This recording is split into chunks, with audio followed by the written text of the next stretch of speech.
Here is what happened in the last 24 hours around the world.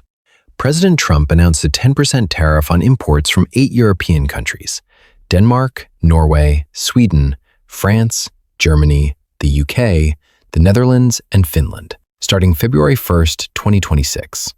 The move is meant to pressure Denmark into a deal for the complete and total purchase of Greenland.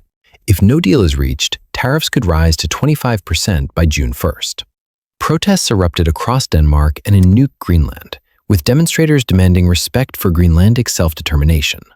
The war in Ukraine has now lasted longer than the Soviet Union's involvement in World War II.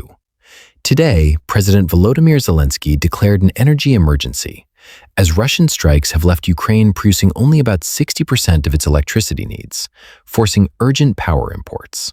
In the Middle East, the United States announced a new Board of Peace to oversee governance, demilitarization, and reconstruction in Gaza as part of the next phase of its peace plan. Despite the announcement, tensions remain high and violence continues. Global trade saw a major shift as the European Union and the Mercosur bloc officially signed a historic free trade agreement in Paraguay.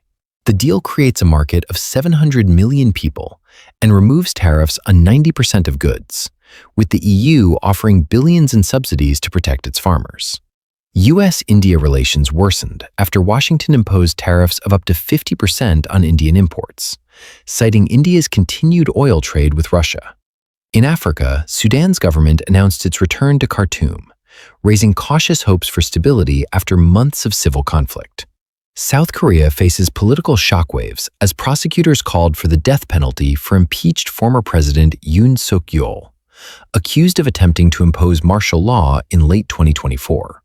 Finally, natural disasters struck 2 regions. A 6.5 magnitude earthquake off the coast of Guerrero, Mexico, killed at least 2 people, while a landslide in Cebu City, Philippines, left dozens missing as rescue teams continue searching. Stay informed as the world continues to change.